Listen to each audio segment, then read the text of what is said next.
नमस्ते दोस्तों, फिर से आपका स्वागत है मेरी इस नई वीडियो में, जिसमें आज आपको मैं भगवान कृष्ण की अनन्य भक्त श्री शिल्पिले बाई जी का पावन चरित्र सुनाऊंगा।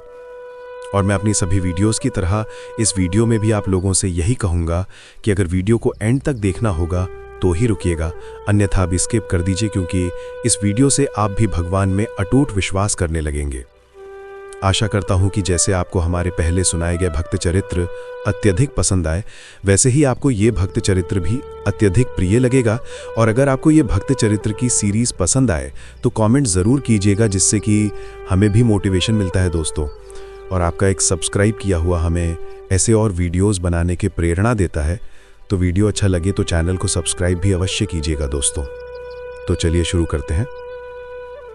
हम जब भक्त नामावली का गान करते हैं तो उसमें सिलपिल्ले बाई जी का स्मरण आता है। श्रुत विष दियो पूज सिलपिल्ले, भक्ति रसीली पाई। ये कथा उन्हीं सिलपिल्ले बाई जी की है। एक थी राजकुमारी और दूसरी एक जमींदार की पुत्री। दोनों में मित्रता थी। एक दिन राजा के यहाँ भगवत प्रेमी महात्मा आए। राजा स्वयं संत सेवी थे। उनके यहाँ महात्मा जन आते जाते रहते थे। महात्माओं का कार्य ही होता है निरंतर अपने प्रभु की सेवा और सुमिरन में मग्न रहना। उन संत के पास भगवान का शालिग्राम स्वरूप था, जिसकी वे भावपूर्वक सेवा कर रहे थे, और वो दोनों बालिकाएं उन्हें श्रद्धा से देख रही थीं। उनके मन में आया, ऐसे ही हम भी ठाकुर जी की सेवा करेंगे। संत भगवान कई दिन वहां रुके। रोज सेवा, कीर्तन और कथा होती रही। सिलपिल्ले बाई की ठाकुर सेवा की इच्छा। एक दिन उन दोनों सखियों ने मिलकर निश्चय किया कि संत भगवान से निवेदन करें, हमको भी ठाकुर जी दीजिए। दोनों ने गुरु के चरण पकड़कर प्रार्थना की, गुरुदेव, हमारे हृदय में भी ये इच्छा जागी है कि हमें ठाकुर जी की सेवा प्राप्त हो। अब दोनों बालिकाएं थीं। संत भगवान ने विचार किया, सेवा की पद्धति में बहुत सावधानी आवश्यक होती है। अभी ये बालिकाएं हैं, कहीं सेवा में कोई अपराध ना हो जाए। उन संत भगवान ने दोनों बच्चियों से कहा, कल हम ठाकुर जी लाएंगे और तुम्हें दे देंगे। अगले दिन वे गांव में घूमे। पास ही गोल गोल से कुछ पत्थर मिले। उन्हें उठाकर लाए और कहा, लो, ये तुम्हारे ठाकुर जी हैं। दोनों बच्चियों ने दृढ़ विश्वास किया कि गुरुदेव ने जो दिया है वही हमारे भगवान हैं। उन्होंने उन पत्थरों को ही भगवान मानकर अपने हृदय से लगा लिया। अब एक जमींदार की पुत्री थी और दूसरी राजकुमारी।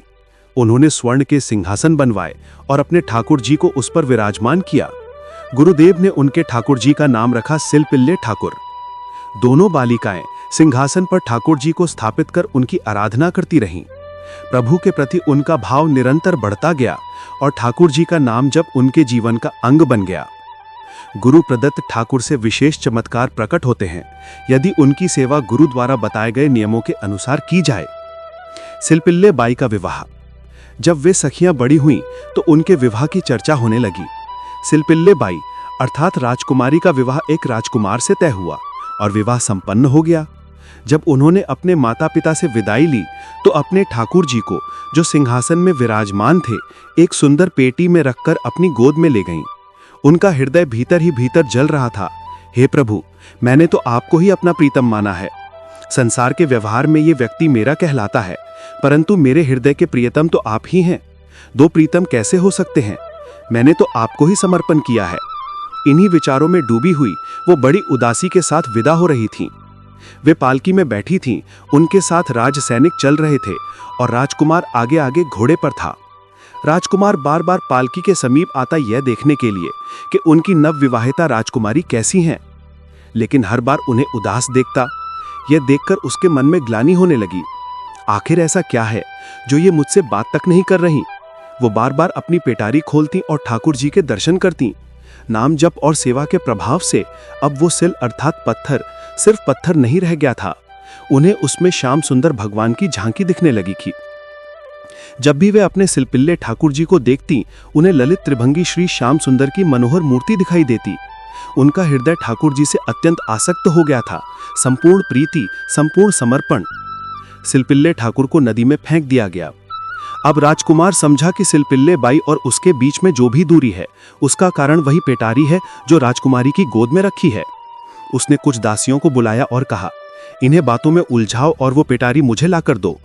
वे दासियां प्रवीण और चतुर थीं। उन्होंने सिलपिल्ले बाई को विनोद भरी बातों और हंसी मजाक में उलझाने की कोशिश की, परंतु सिलपिल्ले बाई उदासीन बनी रहीं। फिर एक दासी ने धीरे से उनकी गोद से वो पेटारी ले ली और राजकुमार को दे दी। राजकुमार ने कहा, यही तो वो चीज है जो हमारे और तुम्हारे बीच में बाधा बनी हुई है। यह कहकर उसने वो पेटी नदी में फेंक दी। अब जो पीड़ा सिलपिल्ले बाई के हृदय में उठी वो असहनीय थी। उनका हृदय तड़प उठा, वे अत्यंत व्याकुल हो गईं। राजकुमार ने तुरंत सैनिकों को आदेश दिया और सिलपिल्ले बाई को पालकी में बैठाकर महल ले गया।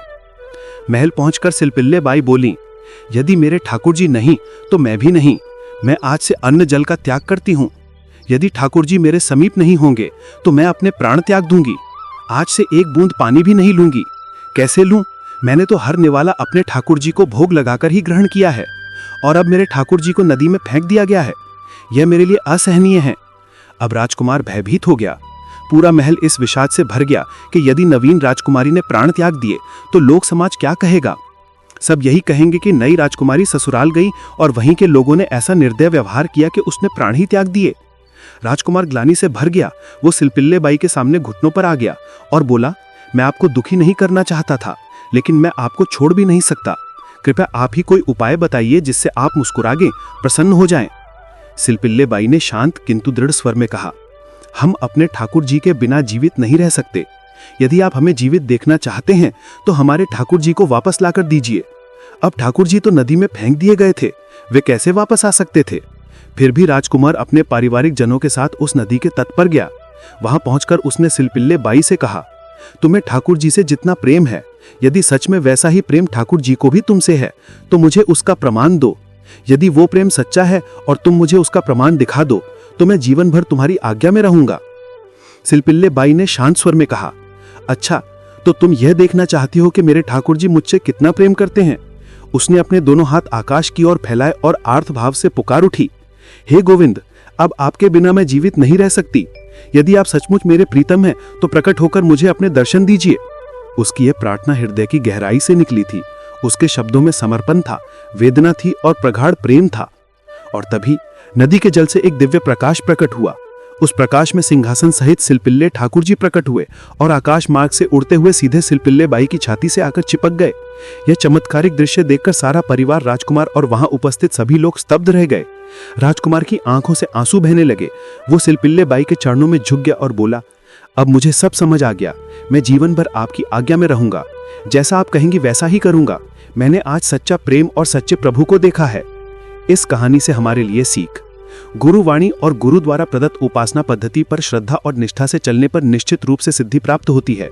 हमें अपनी भागवतिक निष्ठा को इतना दृढ़ बनाना चाहिए कि जिस मंत्र, जिस उपासना और जिस ठाकुर जी को गुरुदेव ने हमें सौंपा है वही हमारे लिए पूर्ण सत्य हो। गुरु कृपा से प्राप्त वही ठाकुर हमारे आराध्य, हमारे प्राण और हमारे जीवन का आधार बन जाएं। यही सच्ची भक्ति है।